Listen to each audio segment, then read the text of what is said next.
What's up everyone, Allan Morrow here from AIM Studios and welcome to the next episode in this Ableton Live series where I'll be making a trance track from start to finish.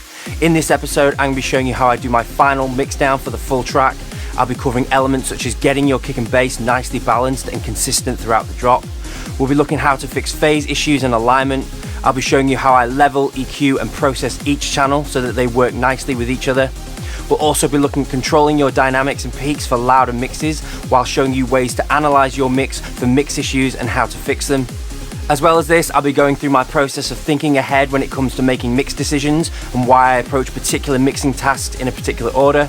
We'll also be looking at other common issues like clashing elements and getting your leads to sit nicely in your drop, and I'll also be showing you ways of making your mixdown process much quicker and easier. Along with many other tips and tricks, I've also included a 4-page mixdown guide and EQ chart to help you along the way. So if you're struggling to get that professional and punchy sounding mix ready for mastering, then check out this tutorial at allanmorrowstudios.com.